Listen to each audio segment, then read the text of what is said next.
Muy bien, pues vamos a abrir la palabra del Señor en el libro de Jueces, capítulo 2. Jueces, capítulo 2.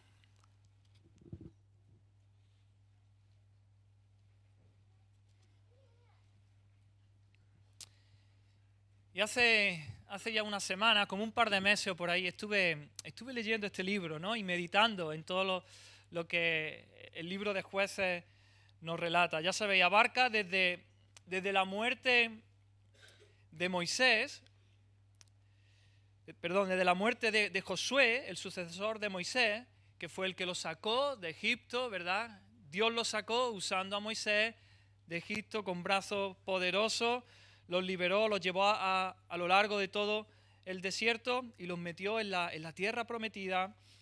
Y este libro abarca desde eso hasta la monarquía, hasta que llega el primer rey, Saúl.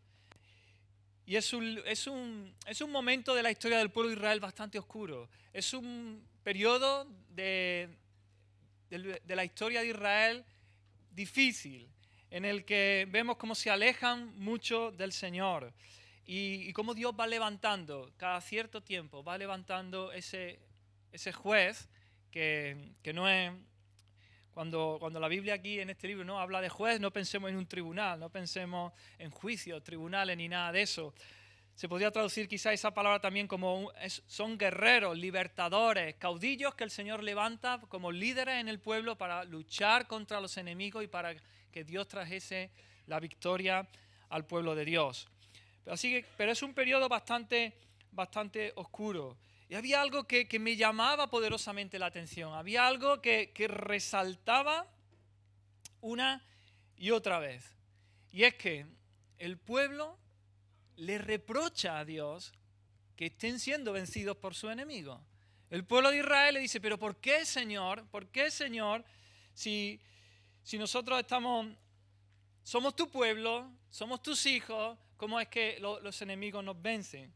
Pero es muy evidente para el lector, es muy evidente que ellos están viviendo lejos de Dios. Ellos no están obedeciendo la palabra del Señor.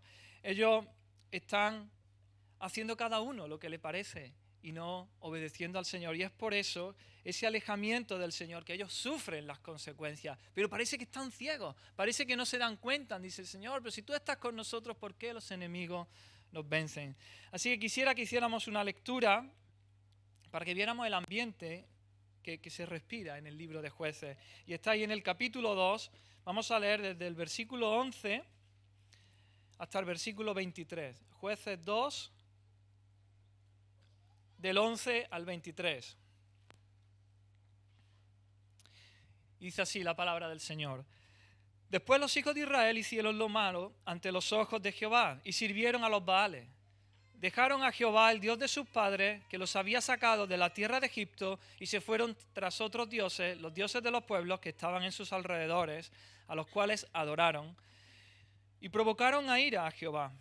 Y dejaron a Jehová y adoraron a Baal y a Astarot, y se encendió contra Israel el furor de Jehová, el cual los entregó en manos de robadores que los despojaban, y los vendió en manos de sus enemigos de alrededor, y no pudieron ya hacer frente a sus enemigos.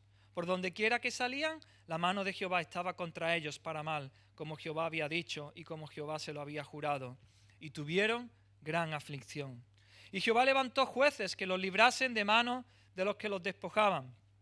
Pero tampoco oyeron a sus jueces, sino que fueron tras dioses ajenos, a los cuales adoraron. Se apartaron pronto del camino en que anduvieron sus padres, obedeciendo a los mandamientos de Jehová. Ellos no hicieron así. Y cuando Jehová les levantaba jueces, Jehová estaba con el juez y lo libraba de manos de los enemigos todo el tiempo de aquel juez, porque Jehová era movido a misericordia por sus gemidos a causa de los que los oprimían y afligían. Mas acontecía que al morir el juez, ellos volvían atrás y se corrompían más que sus padres, siguiendo a dioses ajenos para servirles e inclinándose delante de ellos, y no se apartaban de sus obras ni de su obstinado camino. Y la ira de Jehová se encendió contra Israel y dijo: por cuanto este pueblo traspasa mi pacto que ordené a sus padres y no obedecen a mi voz, tampoco yo volveré más a arrojar de delante de ellos a ninguna de las naciones que dejó Josué cuando murió, para probar con ellas a Israel si procurarían o no seguir el camino de Jehová, andando en él como lo siguieron sus padres. Por esto dejó Jehová a aquellas naciones sin arrojarlas de una vez y no las entregó en mano de Josué.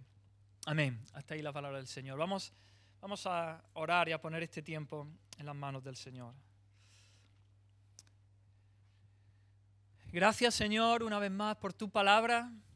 Gracias porque tu palabra es lumbrera a nuestro camino. En tu palabra hay sabiduría, Señor. En tu palabra, Señor, tú nos das una guía para saber cómo vivir, Señor. Reconocemos tu palabra es verdad, Señor, y queremos ahora escucharla con un corazón inclinado a obedecer, Señor. No queremos solo escuchar, queremos obedecer tu palabra, Señor. Queremos andar en ella, Señor. Queremos vivir tu palabra. Oh Espíritu Santo, yo te pido que te muevas en esta mañana en medio nuestra. Espíritu Santo, tú conoces la situación de cada uno de mis hermanos aquí, Señor, de cada persona. Aplica tú la palabra a cada situación, a cada circunstancia, Señor. Que tú te glorifiques en esta mañana, que tú seas exaltado, que tú sigas haciendo la obra en nuestra vida, Señor. Queremos amarte más, queremos obedecerte más, Señor. Queremos andar en tus caminos más, Señor, y para la gloria tuya y la gloria de tu nombre. Señor, toma todo mi cuerpo, todo mi ser, Señor, mi mente, mi lengua, mi boca, Señor, que yo pueda decir tu palabra, que yo pueda proclamar tu palabra, tu evangelio de una manera clara y fiel, Señor. Gracias, Dios mío. En tu presencia estamos, Señor. Te adoramos, te exaltamos, Señor, a ti. Y a ti sea la gloria y la honra por siempre, Señor. Amén, Señor. Amén. Muy bien, pues vemos a lo largo del libro de Jueces, vemos un ciclo, ¿no? Un ciclo que se repite, lo hemos estado leyendo en estos versículos del capítulo 2. Primero, hay pecado, hay rebelión de parte del pueblo de Dios. En segundo, como consecuencia de esto, de esta rebelión, hay opresión. Vienen los enemigos y los vencen y ellos se vuelven siervos de sus enemigos. Como consecuencia de esto, en tercer lugar, el pueblo clama, el pueblo gime y dice, Señor, líbranos de nuestros enemigos. Como consecuencia de esto, el Señor envía a un juez y trae liberación, trae salvación de los enemigos. Y como consecuencia de esto, el pueblo de Dios vive un tiempo de paz, un tiempo de descanso. Pero, ¿qué pasa? Otra vez el pueblo se aleja de Dios, vuelve a pecar, los enemigos los oprimen, se levanta un clamor del pueblo, liberación, un tiempo de paz y así una y otra vez. Hay un ciclo que se repite en el libro de Jueces. Pero no es solamente es un ciclo, sino que es más bien una espiral. La espiral, sí, da vuelta, pero ¿qué pasa? Que cada vez se hunde más, hacia abajo, hacia abajo. El pueblo de Israel se va alejando y vuelve al Señor y se aleja y vuelve, pero en ese alejarse del Señor, en ese ciclo, cada vez baja a cotas más profundas de decadencia, de corrupción, de pecado, en todos los ámbitos, en el ámbito civil, en el ámbito religioso y en el ámbito moral. Y llegamos a los últimos capítulos de Jueces que son terribles. Dice, esto es el pueblo de Dios. Entonces, ¿qué es lo que ocurre, hermanos? ¿Qué está pasando? ¿Qué está pasando aquí? Y creo que la clave nos la da el último versículo del libro. El último versículo del libro es Jueces 21-25.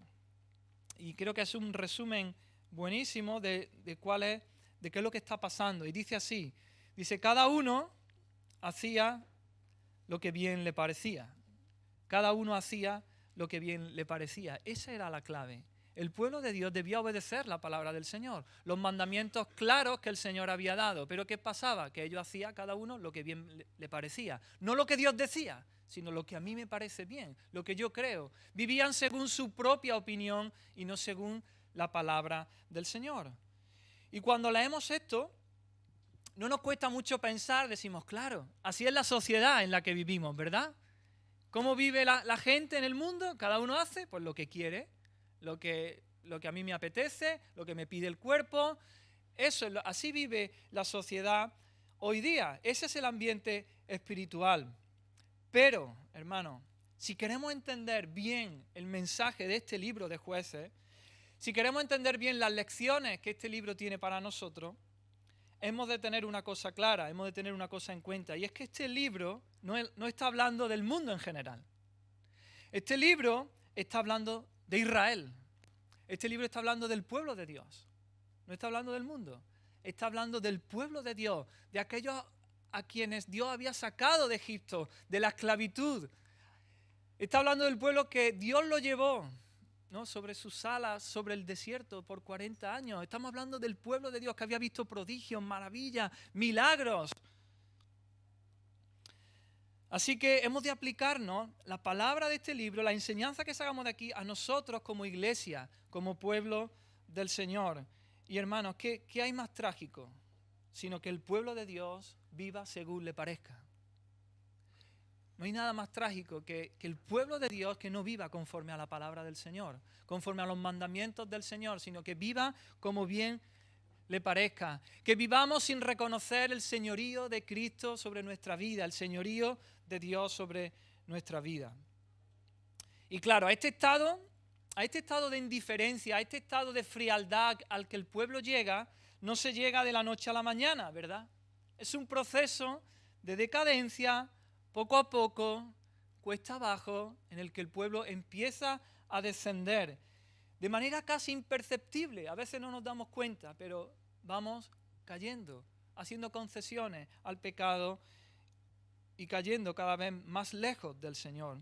Así que vamos a ver cuál es ese camino de decadencia que sigue el pueblo en esta época de Jueces. Y entonces vamos a comenzar por el capítulo 1, vamos a ir viendo, y ahí en el primer versículo de este libro, vemos como el pueblo de Israel empieza bien, empieza buscando a Dios, empieza buscando una palabra del Señor. Dice ahí, aconteció después de la muerte de Josué, que los hijos de Israel consultaron a Jehová, diciendo, ¿quién de nosotros subirá primero a pelear contra los cananeos? Vemos que consultaron al Señor. Ellos dijeron, vamos a ver, ¿qué dice el Señor? Eso es lo más importante. ¿Qué dice el Señor? Entonces consultaron al Señor para comenzar la conquista de esa tierra. Vemos como Dios tiene un lugar importante en sus vidas. Israel busca la dirección del Dios, busca su palabra, así que empieza bien. A esto le siguen una serie de victorias. Dios vence a sus enemigos. Versículo 4. Y subió Judá, y Jehová entregó en sus manos al cananeo y al fereceo, e hirieron de ellos en Bezec a 10.000 hombres. Entonces ellos buscan al Señor, qué dice el Señor, qué dice su palabra, y el Señor está con ellos, vencen a sus enemigos. Y el Señor había dado instrucciones muy claras con respecto a qué debían hacer ellos con esas naciones, qué debían hacer con esos pueblos que estaban allí en la tierra que el Señor les daba. Nos dice en Deuteronomio, allí tenemos las instrucciones que Dios les dio, pero de las ciudades de estos pueblos que Jehová tu Dios te da por heredad, ninguna persona dejarás con vida, sino que los destruirás completamente, al Eteo, al Amorreo, al Cananeo, al Fereceo, al Ebeo y al Jebuseo, como Jehová tu Dios te ha mandado. Era importante que el pueblo de Dios hiciera una destrucción total de esos pueblos. Esto es lo que muchas veces se llama como el anatema. El Señor había dicho que eran pueblos malditos, eran pueblos que se habían alejado tanto del Señor, que habían llegado a un grado de corrupción, habían llegado a un grado de inmoralidad tal que ya el Señor había decidido barrerlo de la faz de la tierra.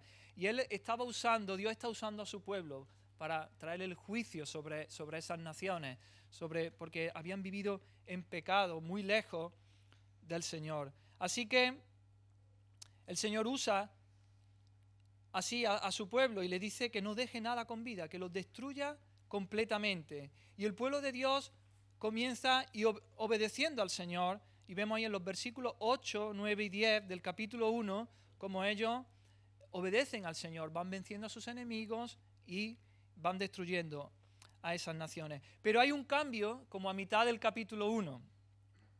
Ahí hay un cambio. No solamente hay un cambio geográfico, porque las primeras batallas se están dando en el norte, y a partir del versículo 19, ahí como a mitad del capítulo, las batallas son en el sur, sino que hay también un cambio con respecto al trato con sus enemigos.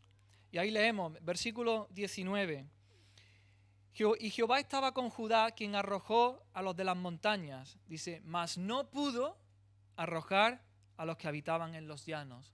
No pudo arrojar a los que habitaban en los llanos, los cuales tenían carros cerrados. Versículo 21. Mas al Jebuseo que habitaba en Jerusalén no lo arrojaron los hijos de Benjamín. Y el Jebuseo habitó con los hijos de Benjamín en Jerusalén hasta hoy. Más tarde, en la conquista de Betel, vemos que dejan un superviviente. Leemos versículo 25. Dice, y él, es decir, un hombre de la ciudad, de esa ciudad de Betel, les mostró la entrada a la ciudad y la hirieron a filo de espada. Dice, pero dejaron ir a aquel hombre con toda su familia. Y se fue el hombre a la tierra de los Eteos y edificó una ciudad, la cual llamó Luz, y este es su nombre hasta hoy. Vemos como ahí el pueblo de Dios empieza a hacer concesiones, deja a un hombre con vida. Y este hombre va a otro lugar y reconstruye la misma ciudad con el mismo nombre, aunque en otro lugar. Tiempo después, llega un punto en que no pueden arrojar ya a sus enemigos de esa tierra. Dice en el versículo 27, tampoco Manasés arrojó a los de Betseán, ni a los de sus aldeas, ni a los de Taanac y sus aldeas, ni a los de Dor y sus aldeas, ni a los habitantes de Ibleán y sus aldeas, ni a los que habitaban en Megido y en sus aldeas, y el cananeo persistía en habitar en aquella tierra. Vemos que ya no pueden arrojarlo. El siguiente paso en la decadencia es que llega un punto en que el pueblo de Israel hace tributarios a esos pueblos. Los subyugan en un sentido, obligándoles a pagarles impuestos, a cambio de dejarlos con vida. Versículo 28 dice, pero cuando Israel se sintió fuerte, hizo al cananeo tributario, mas no lo arrojó. Otro escalón en su declive lejos de Dios, de su voluntad, es que llega un momento en que empiezan a habitar en medio de ellos, empiezan a convivir con ellos ya, de igual a igual, de tú a tú. Versículo 29 al 33, ahí leemos, tampoco Efraín arrojó al cananeo que habitaba en Gezer, sino que habitó el cananeo en medio de ellos en Gezer. Ya empiezan a convivir con ellos. Y en último paso, es que llega un momento en que ya no pueden vencerlos, ya no vencen a sus enemigos, sino que los enemigos los vencen a ellos, al pueblo de Israel. Versículo 34, dice, los amorreos acosaron a los hijos de Dan hasta el monte y no los dejaron descender a los llanos. Y el amorreo persistió en habitar en el monte de Eres, en Ajalón y en Saalbín. Así que este es el cuadro de decadencia, hermano. Primero obedecen al Señor, cumplen su voluntad, buscan la palabra del Señor, llega un punto en que dejan a un superviviente y este va y reconstruye la ciudad con el mismo nombre en otro lugar. En tercer lugar, llega un momento en que no pueden arrojarlos y dicen, bueno, los hacemos tributarios, les obligamos a pagar un impuesto y los subyugamos. En cuarto lugar, llega un momento en que conviven con ellos, de igual a igual están con ellos. Y en quinto lugar, llega un punto en que no pueden vencerlos, sino que incluso los enemigos a veces pues los vencen a ellos. Así que este es el cuadro. Y hemos dicho que este libro no habla del mundo en general, sino que está hablando del pueblo de Dios, de la iglesia, y que hemos de aplicarnos las enseñanzas a nosotros. Y en esta lucha, el pueblo de Israel tenía que tomar la tierra prometida. Esta lucha es un símbolo, hermano, de la lucha que el creyente experimenta contra el pecado. Este es un símbolo de la lucha que cada hijo de Dios tiene en contra del pecado. Estamos en un peregrinar, ¿verdad? En esta tierra es un peregrinar hasta la Jerusalén celestial, hasta el cielo, hasta la tierra prometida que el Señor nos tiene. Y mientras estemos aquí, no hay tregua, hay lucha, hay batalla. No es una vida fácil, la vida del creyente, sino que es una vida de lucha y de pelea en contra de nuestros enemigos, nuestra carne, el diablo, el pecado, el mundo. Así que esa es una realidad. Y muchas veces nos cuesta entender esto, hermano, de que vivimos en medio de una batalla, vivimos en medio de una guerra, porque, gracias a Dios, vivimos en una sociedad en la que no hay guerra. Vivimos en España, es una sociedad pacífica. Nosotros no salimos a la calle y vemos guerra, no vemos al ejército, no vemos tanques, no vemos a la gente con armas, peleando y luchando. Y a veces eso nos queda lejos, pero hemos de ser conscientes de que nuestra lucha, la lucha que el cristiano experimenta y está viviendo, es una lucha espiritual. Es una lucha no es contra carne y sangre, sino es contra principados, potestades, huestes de maldad que están ahí en los lugares celestiales y que están batallando. Y es una lucha real, es una batalla real que se está dando. Y no podemos vivir ajenos a esa lucha. Dios sacó con mano poderosa al pueblo de Israel por medio de Moisés de la esclavitud de Egipto para darles una tierra, y les promete una herencia, que es la tierra prometida, tierra que fluye leche y miel. Esa tierra es un lugar de reposo, esa tierra es un lugar de descanso, es un lugar de deleite, de gozo, de disfrute. Y una clave importante es que la tierra ya es suya. Dios le dice, mira, yo la he entregado, la tierra ya es vuestra. Dios va con ellos, la victoria final es segura, pero ¿qué pasa? Que ellos tienen que tomarla, ellos tienen que luchar y pelear por tomarla. Ya es suya, Dios se la ha dado, pero ellos tienen que tomarla. Y hermano, de la misma manera, eso es un cuadro de lo que el Señor ha hecho con cada uno de nosotros. El Señor, con mano poderosa, ha salvado a su iglesia por medio del sacrificio de Cristo en la cruz del Calvario. Amén, éramos esclavos del pecado, pero el Señor nos ha dado libertad, nos ha hecho libres. Y Él nos libera y nos ha dado una herencia. Él nos ha prometido el cielo, un lugar de reposo, un lugar de descanso, un lugar de disfrute, un lugar de deleite. El cielo ya es nuestro, hermano. Dice la palabra de Dios que ya estamos sentados en los lugares celestiales con Cristo Jesús. Ya, eso es una realidad. Ya estamos allí. Dice la palabra del Señor que ya Él nos conoció, nos predestinó, nos llamó, nos justificó y nos glorificó en Jesucristo. En pasado dice, nos glorificó. Ya está hecho, para Dios ya está hecho. Para Dios ya estamos allí en el cielo con Él, sentado a la diestra del Padre. Su iglesia victoriosa, allí está. Pero ¿qué pasa? Que eso todavía no es una realidad, que mientras tanto hemos de luchar, hemos de pelear, hemos de batallar para tomar nuestra herencia, para llegar a la ciudad celestial, para llegar a Jerusalén, a esa tierra de reposo y de descanso. La obra que Dios ha hecho en Cristo es una obra completa, es una obra perfecta. Jesucristo, desde la cruz del Calvario, Él dijo, consumado es. Ya está hecho, todo está hecho. No hay nada que nosotros tengamos que hacer con respecto a nuestra salvación, a nuestra justificación. El Señor ya lo ha hecho todo y ya está hecho. Pero vemos que esto solo es el principio de la vida cristiana. El Señor nos ha justificado. El Señor ha perdonado todos nuestros pecados. Él ya nos ha sentado en los lugares celestiales. Pero ahora hay lucha, hay conquista, hay guerra. Sin tregua, hermanos, sin tregua. Tenemos que luchar contra el pecado. Todo aquello que no agrada al Señor debe ser destruido de nuestra vida. Todo aquello que está en contra de la palabra del Señor y de su voluntad ha de ser arrasado de nuestra vida.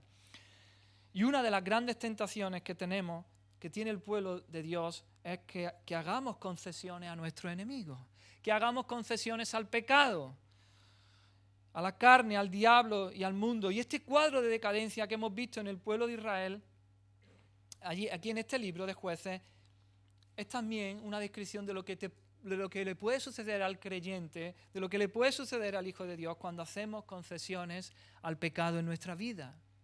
Así que yo traigo esta mañana una palabra de decir, hermano, hermana, no concesiones, no hagas concesiones, lucha, pelea hasta la sangre, como dice el autor de Hebreos, contra el pecado. Tenemos una herencia, el cielo es nuestro, vamos camino a casa, pero aquí no hagas concesiones, lucha, pelea, batalla en contra del pecado. Porque ofende al Señor, porque es una mancha, una vergüenza para nuestro Dios y porque es nuestra ruina también, porque nos quita el gozo, el deleite que podemos disfrutar en esta vida.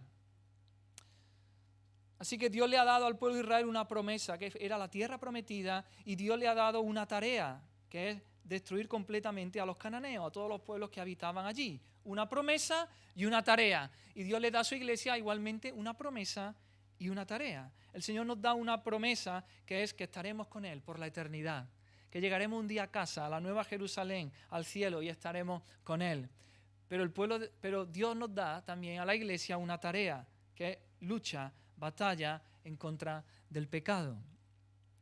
Dice en Colosenses capítulo 3, veis versículos del 5 al 8, dice Pablo, haced morir lo terrenal en vosotros. Hermano, haced morir lo terrenal en vosotros. Y empieza una lista: fornicación, impureza, pasiones desordenadas, etcétera, etcétera, etcétera. Y más adelante dice, pero ahora dejad también vosotros todas estas cosas. Pero ahora dejad también vosotros todas estas cosas. Y da otra lista: ira, enojo, malicia, blasfemia. Oh, hermanos, no hay tregua, no hay tregua. Hay lucha, hay batalla en contra del pecado. Hagamos morir lo terrenal en nosotros. Dejemos todo aquello que no agrada al Señor. Dios nos salva por la obra de Cristo. Y aquí quiero enfatizar esto una vez más. Quiero dejar esto muy claro. Dios nos salva por la obra de Cristo, no por nada que nosotros hagamos. Nosotros no cooperamos con Cristo en nuestra salvación. Es obra del Señor completamente. Es porque Él vivió una vida perfecta, sin pecado, cosa que tú y yo no podemos hacer, y porque Él murió en la cruz en nuestro lugar, cargando el castigo que nuestros pecados merecían. Es por eso que nosotros somos salvos. Nuestros pecados han sido perdonados, hemos sido justificados. Y ahí tú y yo ni cortamos, ni pinchamos, ni nada. Es obra del Señor, 100%. El Señor nos ha salvado y no hay vuelta atrás. No hay nada que nosotros podamos hacer.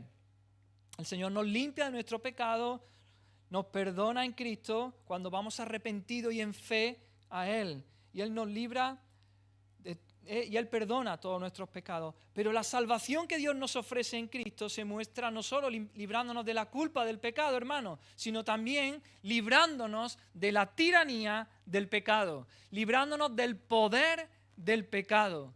Y en eso el Señor sí nos ha dado una participación. Ahí nosotros tenemos que luchar y batallar.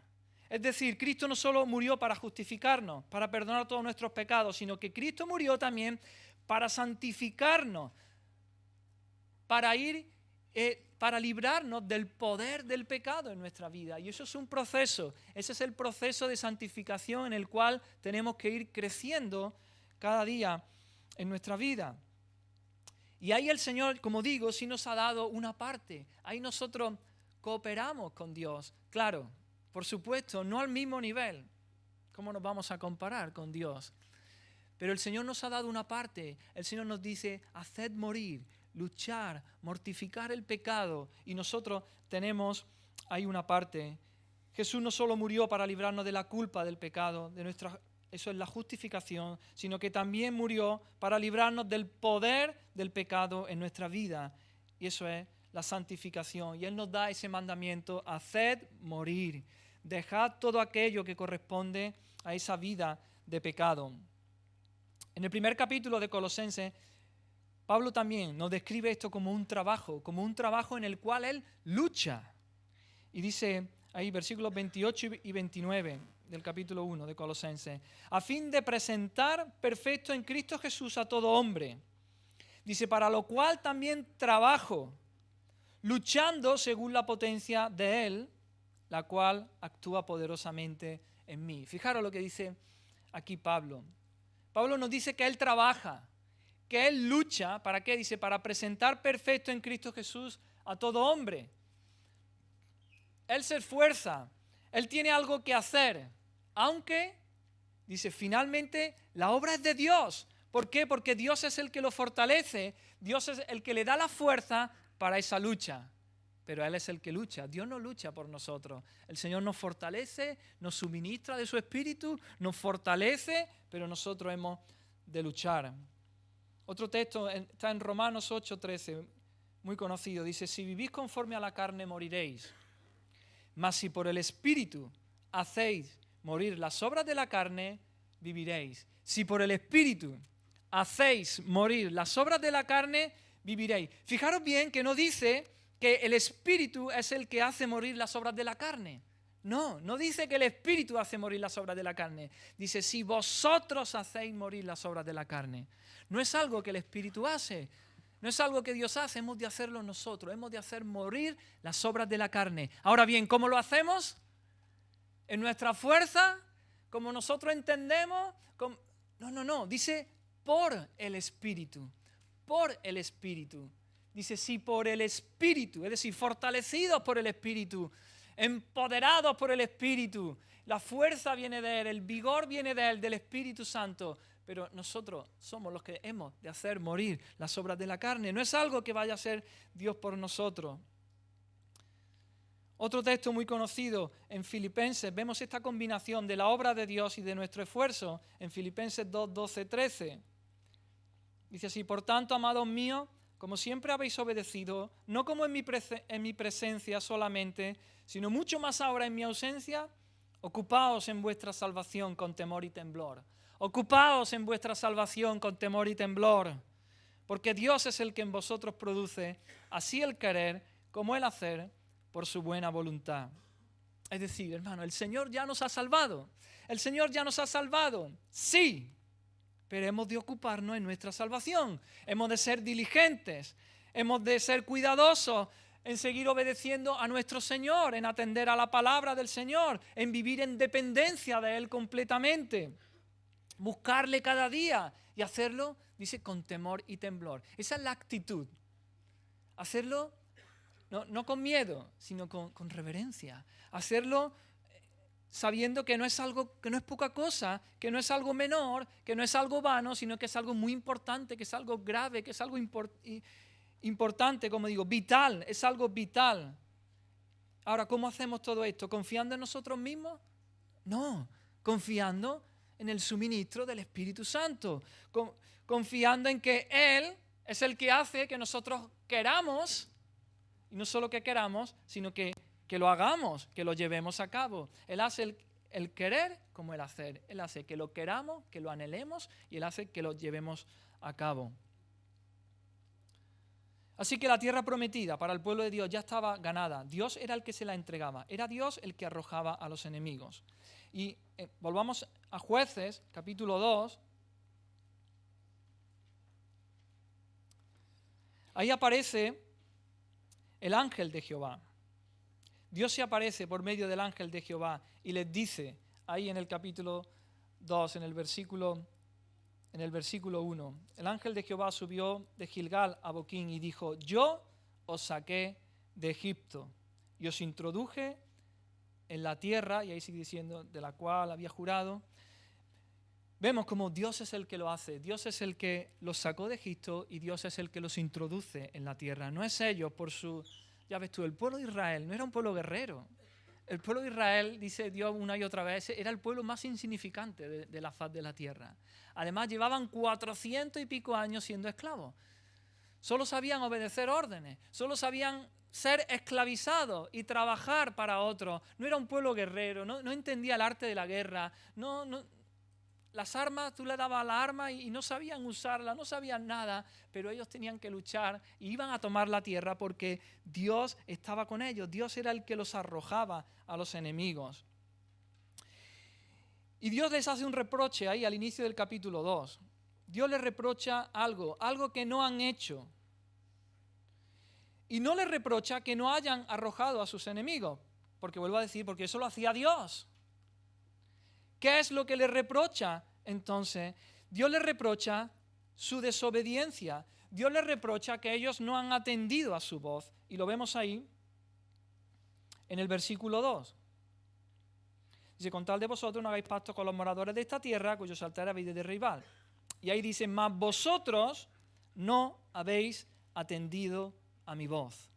Mas vosotros no habéis atendido a mi voz. El pueblo de Dios no escucha la voz de Dios. Eso es lo que Dios pide. ¿Quién echa a los enemigos? Los echa Dios. Pero Dios quiere que escuchemos su palabra, que le hagamos caso, que le pongamos oídos atentos a su palabra, a lo que Él tiene para decirnos a nosotros. Así que en el versículo 3 dice, por tanto, yo también digo, no los echaré de delante de vosotros.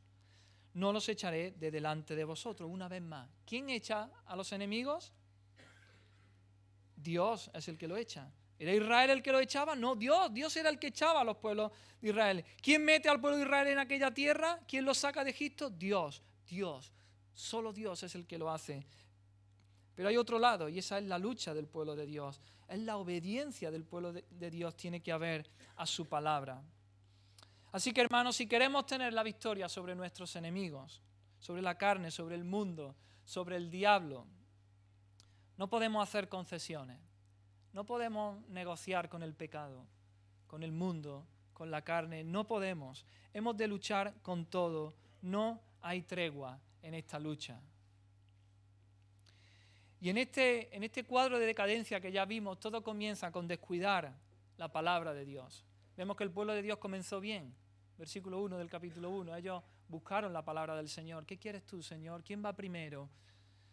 Pero cuando ellos dejaron de escuchar la palabra de Dios, Dios les dice, no habéis atendido a mi voz. Cuando dejamos de escuchar la palabra de Dios, cuando dejamos de acudir a la palabra de Dios, cuando dejamos de meditar en la Escritura, de acudir a las Escrituras en oración, empezamos a flaquear, empezamos a hacer concesiones al pecado y empieza la decadencia. Hermanos, si dejas de leer y de meditar la Escritura, si dejas de escudriñar las Escrituras en oración, en ese ambiente de oración, decir, Dios mío, papá, Padre mío, ¿qué quieres que yo haga? Dame una palabra, ¿cuál es tu voluntad? Vamos a flaquear, vamos a caer más y más y más. Hermanos, si dejas la comunión con tus hermanos también, esto que está sucediendo aquí esta mañana es tan importante, es tan vital. Claro, los que están aquí lo están escuchando, ¿no? Siempre pasa eso, ¿no? El que debe escucharlo es el que no se congrega. Pero cuán importante es venir a escuchar la palabra del Señor como pueblo del Señor, todos juntos. Como iglesia, sentarnos a los pies del Señor y decir, ¿qué quieres, Señor, que hagamos? ¿Qué estás diciendo, Señor? No podemos dejar de congregarnos para escuchar la palabra del Señor. No podemos dejar de congregarnos, como hoy vamos a participar del pan y el vino. El Señor, el Espíritu Santo nos nutre cuando participamos del pan y el vino. Por el Espíritu Santo Él nos fortalece nuestra fe, nos da vigor espiritual. Es pan, es vino. Nosotros no creemos como la Iglesia Católica, es pan y es vino, son símbolos, pero tampoco podemos negar la realidad de que cuando como iglesia venimos y tomamos el pan y el vino, el Espíritu Santo está aquí, está moviéndose y está fortaleciendo nuestra fe, está dándonos vigor para la lucha, para el día a día, que no es fácil vivir esta vida, vivir una vida santa, una vida como Dios manda, como Dios quiere. Tan importante buscar la palabra del Señor en tu casa, medita la palabra, ora, busca al Señor, pero ven como iglesia también, como cuerpo, ven a la reunión de oración, a orar con tus hermanos, ven al culto dominical, a escuchar la palabra del Señor, porque eso nos fortalece, porque eso nos da la fuerza para no hacer concesiones al pecado, para no darle tregua y para seguir luchando cada día. Como digo, si descuidamos esto, quizás al principio empezamos a hacer concesiones, quizás en una sola cosita, y decimos, bueno, esto es que no pasa nada, Señor, no. Empezamos a engañarnos a nosotros mismos y a hacer concesiones a algo que sabemos que al Señor no le agrada, algo que el Señor nos está demandando, y lo toleramos y lo permitimos en nuestra vida. ¿Y sabes qué pasa? Le quitamos importancia seguramente y dejamos ese pecado con vida, ¿no? Como ese superviviente que el pueblo de Israel dejó con vida. ¿Y sabes qué pasa? Que ese pecado al que dejas con vida, ese pecado que toleras y que permites en tu vida, irá con toda su familia a otro lugar y reconstruirá la ciudad y se hará fuerte. Irá a otra área de tu vida ese pecado.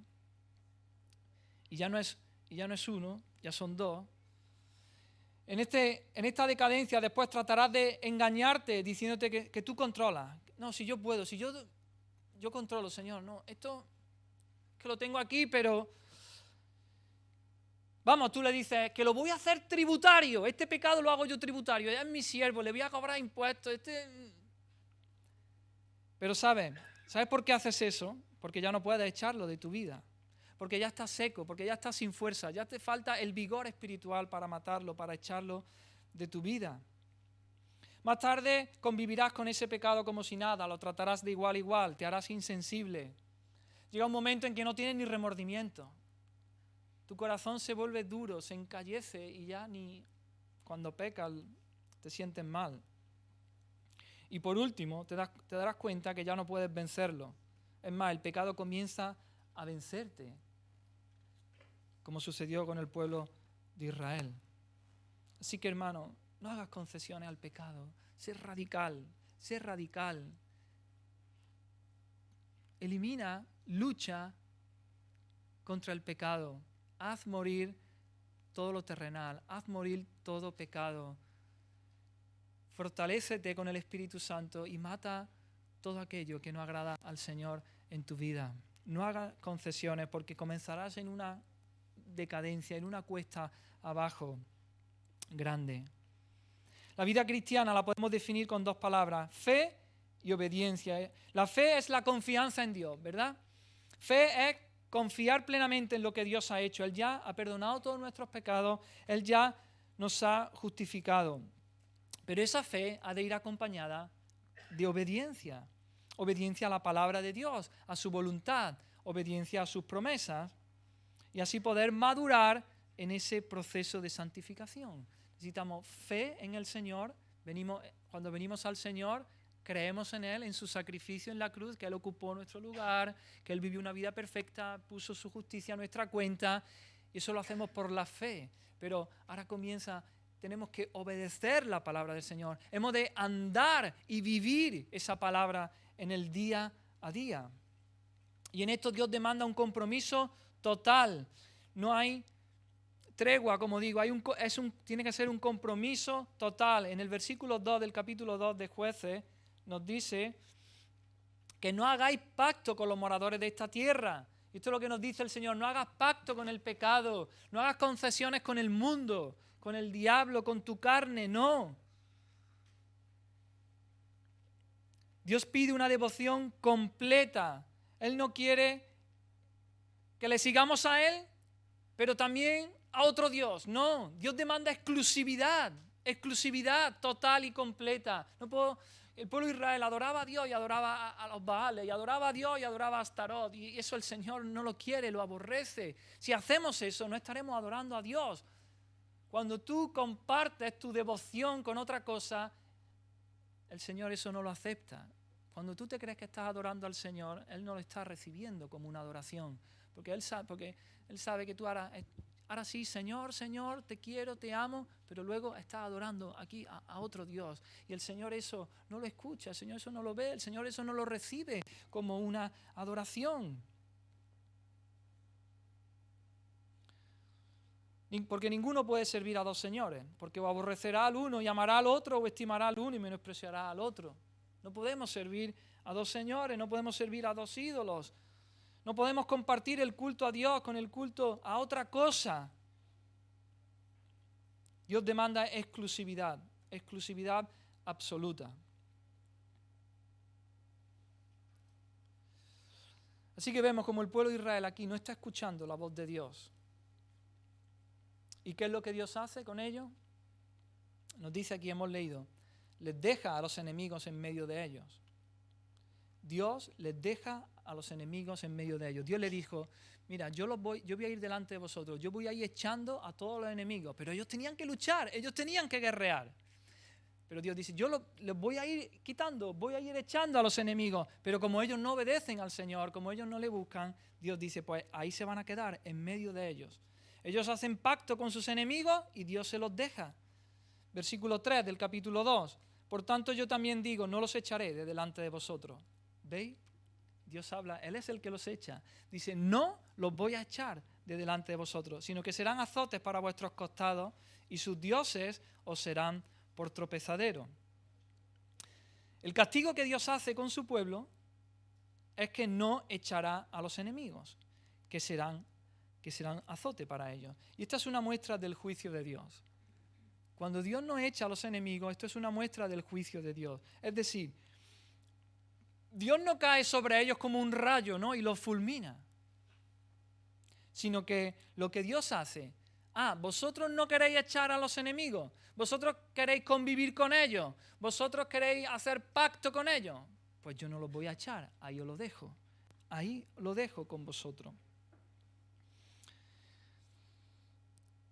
Y esta es una de las mayores muestras del juicio de Dios, como digo, cuando Dios, digamos, se retira de nuestras vidas y dice, ¿eso es lo que quieres? Pues ahí te lo dejo, ¿no? Capítulo 1 de Romanos, que lo dice hasta 3 veces. Y ahí dice, habiendo conocido a Dios, no le glorificaron a Dios ni le dieron gracias, por lo cual también Dios los entregó a la inmundicia. Dice, ¿eso es lo que queréis? Pues ahí os entrego a la inmundicia. Más adelante dice, por esto Dios los entregó a pasiones vergonzosas. Más adelante, Dios los entregó a una mente reprobada. Si tú sigues encabezonado en tu pecado, si tú sigues, Dios se retira y dice, sí, eso es lo que quieres, adelante, ahí, hártate, ¿no? Eso es lo que quieres, ahí tienes. Y ese es el mayor juicio de Dios sobre nuestras vidas, que el Dios nos deje en nuestro propio camino, que Dios nos deje vivir según nuestra propia opinión, que Dios nos deje vivir según a nosotros nos parece. Eso es la mayor demostración del juicio de Dios sobre nuestras vidas. Si persistimos en el pecado, el Señor nos entrega a Él. Nos entrega a Él. Es como si Dios dijese, ¿queréis vivir en vuestro pecado? Pues bien, que se haga vuestra voluntad. ¿Eso es lo que queréis? Que se haga vuestra voluntad. Y no hay nada más terrible que el Señor, en la vida de un creyente, que el Señor nos deje en nuestro pecado. Pero en este libro de Jueces, hermanos, también vemos cómo Dios tiene una relación especial con su pueblo Israel, porque es la niña de sus ojos. El pueblo de Israel no es como cualquier otro pueblo. Aunque era el más insignificante de todos los pueblos de la tierra, Dios los miró. Dios los miró y los miró con amor profundo. Y Dios los escogió para glorificarse.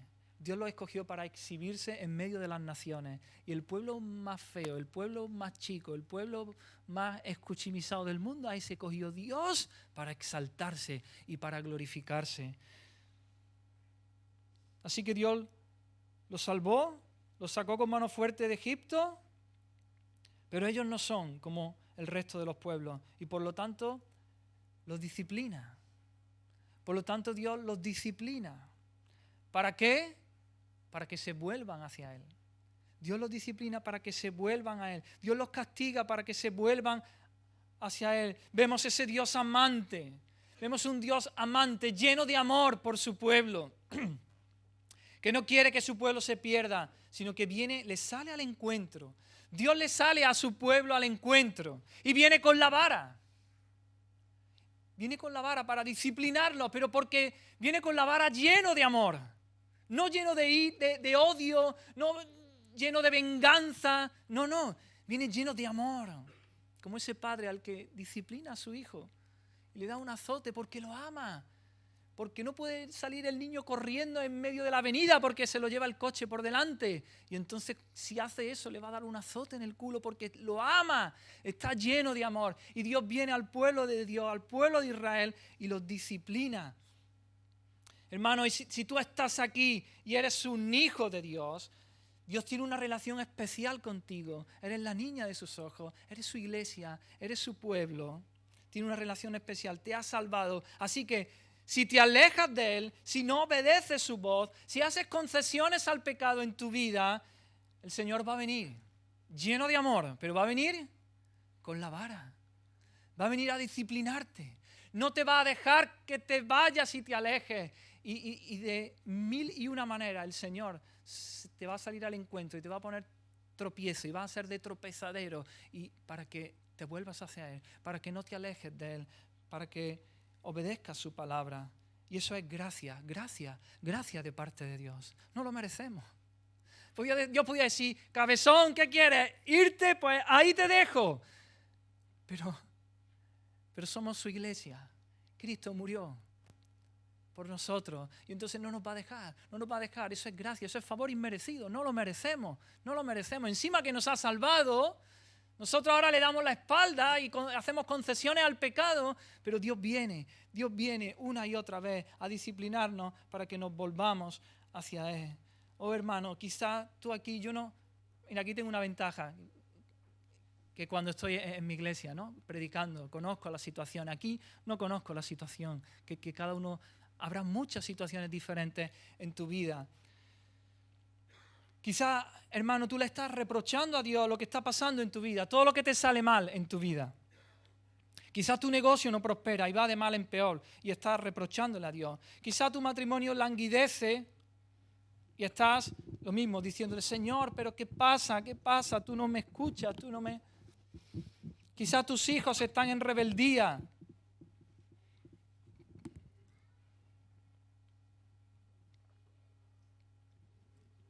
Quizás estás con un trámite, con un papeleo. Y pasan los meses y no se resuelve eso. No sé, se alarga de manera indefinida, nunca llega ese papel, nunca llega ese trámite, etcétera, etcétera. Pon ahí lo que quieras, pon ahí la situación en la que tú estás viviendo. Pon ahí aquello que le estás reprochando al Señor, pero quizás no te das cuenta de que estás descuidando tu vida de oración, quizás estás abandonando la meditación de la Escritura, quizás estás dejando de congregarte, quizás estás dejando de servir al Señor, de servir al prójimo, y todo esto te está llevando a un estado de debilidad espiritual, y el pecado te vence, el pecado te da una paliza, porque no tienes fuerza, porque no tienes vigor en tu espíritu para luchar, para pelear por tu santidad, para hacer morir lo terrenal en tu vida, para hacer morir las obras de la carne y desechar todo aquello que sabes que Dios te está demandando, que Dios te está pidiendo, te está pidiendo, y el Señor te está disciplinando por medio de estas cosas. Ahora bien, no digo que toda situación por la que estemos pasando se deba a la disciplina del Señor. Aquí hay que hacer una aclaración. Hemos de examinar nuestra vida. Puede ser que aquí haya personas que aman al Señor profundamente, están obedeciendo a su palabra, están alimentándose de la palabra del Señor, están congregándose, están sirviendo al Señor, están sirviendo al prójimo y las cosas les vayan mal. Puede ser. Esta palabra no es para ti, entonces. El Señor permite cosas, ¿no? Y a veces no entendemos y no sabemos, y el Señor tiene sus tratos con nuestra vida. Pero la palabra que traigo hoy es para aquellos que están despistados, para aquellos que están haciendo concesiones al pecado, para aquellos que saben que Dios les está pidiendo cosas, pero ellos están haciendo ruido, están haciendo... ¿no? Como a los niños cuando les va a reñir, ¿no? A mi hijo le voy a reñir y sabe ya que por dónde va la cosa y empieza a hacer ruido. Y me dice, no te escucho, porque no quiere escuchar la reprimenda que le voy a dar. No quiere escuchar lo que le voy a decir que no ha hecho bien. Lo voy a confrontar. Y a veces hacemos eso con el Señor. Y nos metemos en un millón de cosas y hacemos ruido y hacemos actividades y para acá y para allá y no queremos. Y el Señor nos está queriendo decir, para, ponte a cuenta. Examina tu vida, hermano. Deja que el Espíritu Santo te redarguya si estás haciendo concesiones en tu vida.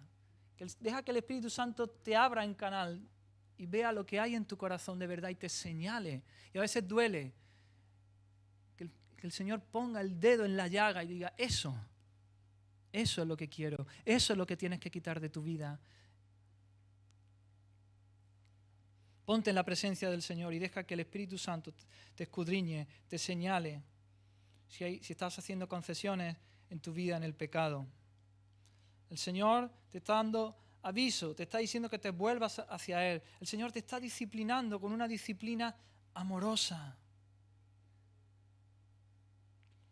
Y el versículo 4 del capítulo 2 sigue diciendo que cuando el ángel de Jehová habló estas palabras a todos los hijos de Israel, el pueblo alzó su voz y lloró.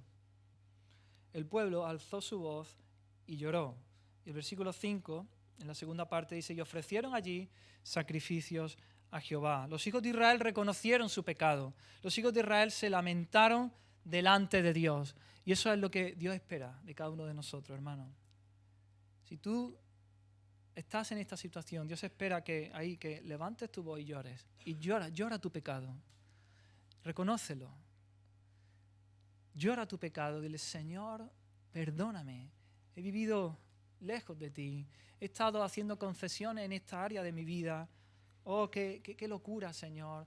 Que estaba ciego. Perdóname. Levanta tu voz. Clama al Señor. Llora tu pecado. Y ofrécete ahí en sacrificio. Dile, aquí está mi vida. Aquí está mi vida, en sacrificio, en holocausto, delante de ti. En la famosa parábola del hijo pródigo, allí vemos un padre que ha sido afrentado por su hijo, porque le pide la herencia en vida, ¿no? Le dice, para mí estás como muerto, dame la herencia, no quiero saber nada de ti, yo quiero mi dinero, mi herencia para ir y gastármela. Y él cree que lejos del padre, allí está el gozo, allí está el deleite. Él está buscando un sentido por el cual vivir. ¿Y el padre qué hace? El padre lo deja que se marche. ¿Por qué lo deja el padre que se marche? ¿Porque no lo ama? No, lo ama profundamente, pero lo deja que se marche, lo deja que se hunda en el lodo, lo deja que acabe con los cerdos, lo deja que acabe comiendo las algarrobas de los cerdos. ¿Por qué? Porque no lo ama. Sí lo ama profundamente. Lo ama y lo deja. ¿Por qué? Porque cuando ese hijo está en casa con el padre, físicamente está en casa, está cerca, pero su corazón está lejos del padre. Entonces lo deja para que físicamente se haga evidente lo que ya es una realidad emocional, del corazón. Pero ¿qué pasa? Que cuando él está allí, con los cerdos, comiendo algarroba, y él vuelve en sí, y él se da cuenta de dónde está, y allí dice, oh, ¿qué hago yo aquí? Si en la casa de mi padre hay abundancia, ¿qué hago yo aquí? En ese instante, él físicamente está lejísimo de su padre, pero su corazón está ya en casa, su corazón está ya allí. Y así se levanta y corre y vuelve hacia su Padre. Y eso es lo que Dios espera de nosotros, que nos arrepintamos, que nos volvamos a Él, que volvamos en sí, que nos demos cuenta qué locura estoy haciendo, cómo voy a permitir esto en mi vida, y que corramos al Padre, que reconozcamos nuestro pecado, que busquemos la misericordia del Señor. Y el Señor muestra su misericordia con nosotros cuando vamos al gran sacrificio, a la cruz del Calvario. Corramos allí, levantemos nuestra voz y lloremos nuestro pecado y corramos a la cruz una vez más. Dice que el pueblo se ofreció allí en sacrificio, corramos nosotros a la cruz del Calvario, al gran sacrificio de nuestro Señor Jesucristo. Y allí, delante de Dios mismo, delante de Dios hecho carne, delante de nuestro Señor, reconozcamos nuestro pecado. Delante de la cruz, arrepiéntete de todos tus pecados, cree y obedece al Señor.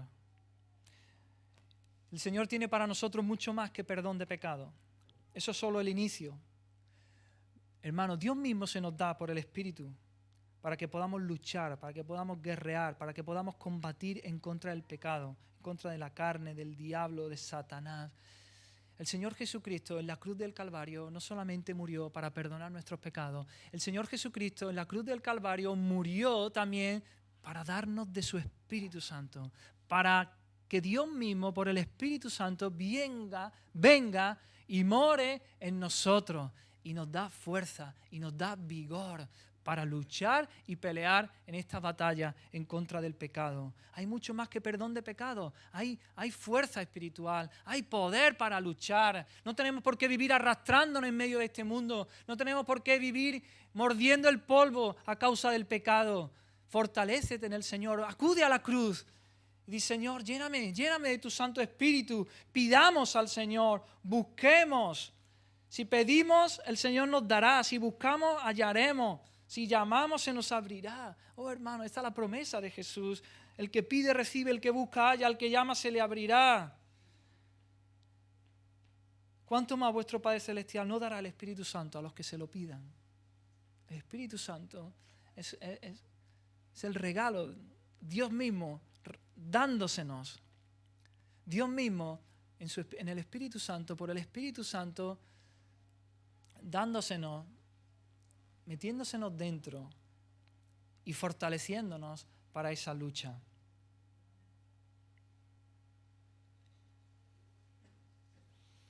Y ya para finalizar,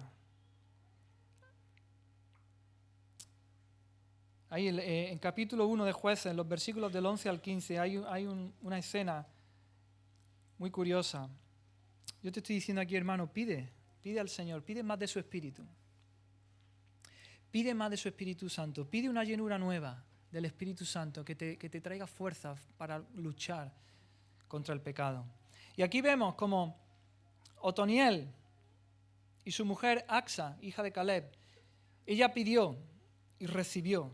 Ella no se conformó con el trozo de tierra que había conquistado, la tierra del Neguev, ¿no? Otoniel conquistó esa tierra y Josué dijo, el que conquiste esa tierra se quedará con esa tierra y yo le daré a mi hija por esposa. Y él así lo hizo. Pero luego, cuando ya había conquistado la tierra, ¿no? Otoniel le dice a su esposa Axa, pídele a tu padre fuentes de agua. Y leemos ahí en el versículo 15, Jueces 1:15. Axa le dice a su padre, a Caleb, concédeme un don, puesto que me has dado tierra del Neguev, dame también fuentes de agua. Y nos dice la palabra de Dios, entonces Caleb le dio las fuentes de arriba y las fuentes de abajo. Es decir, ella pidió fuentes de agua y recibió en abundancia. Pues nos dice que recibió las fuentes de arriba y las fuentes de abajo. Recibió mucho más de lo que había pedido. Señor, dijo no, papá, Caleb, dame fuentes. Y le dio las fuentes de arriba y las fuentes de abajo. Oh hermano, pidamos al Señor. El Señor está dispuesto a darnos. El Señor está deseando de darnos más y más, de darnos en abundancia. Pero hemos de pedir. El Señor está dispuesto a darse a su pueblo. Pidámosle, pidámosle. Jesús le dijo a la mujer samaritana, oh, si conocieras el don de Dios y quién es el que te dice, dame de beber. Tú le pedirías y Él te daría agua viva. Y en el 14 dice, el que bebiere del agua que yo le daré no tendrá sed jamás, sino que el agua que yo le daré será en él una fuente de agua que salte para vida eterna. Hermano, pídele al Señor, pídele más de su Espíritu Santo, pídele una nueva llenura de su Espíritu Santo para que te fortalezca en nuestra lucha, en nuestra batalla en contra del pecado. Y el Señor, al que pide, le da. Él está deseando de darse más y más. Así que, hermano, pide, lucha, pelea, combate. Esta lucha no tiene un final incierto. El gran mensaje del Evangelio, la buena noticia es que Dios ya ha ganado. La victoria es nuestra, la victoria está asegurada. Jesucristo vivió una vida perfecta, sin pecado, escuchando siempre al Padre, obedeciendo perfectamente la ley en nuestro lugar. Él luchó y venció al pecado, al diablo y a la muerte. Él murió en la cruz, fue sepultado, pero se levantó al tercer día de entre los muertos. Ascendió a los cielos y ahora está a la diestra del trono de Dios, de la majestad en las alturas. Y Él está intercediendo por nosotros, intercediendo por su pueblo. La victoria está asegurada, hermano. Está Cristo a la diestra del Padre intercediendo por nosotros, por su pueblo, de manera que las puertas del Hades no podrán prevalecer en contra de nosotros, en contra de su iglesia. La victoria está asegurada, porque Cristo resucitó y ascendió a los cielos con un cuerpo glorificado. Nosotros también, hermanos, se nos asegura lo mismo. Seremos resucitados, seremos ascendidos juntamente con Él, con un cuerpo glorificado. Venceremos, Señor, venceremos, hermanos. El pecado, la muerte y el diablo tendrán su fin. Pero mientras tanto hemos de luchar, hemos de combatir en el poder del Espíritu Santo. No tenemos por qué vivir siendo vencidos por nuestro enemigo, pero hemos de mirar al Señor, oír su voz, obedecer y pelear. Lucha, hermano, lucha. Amén. Vamos a orar.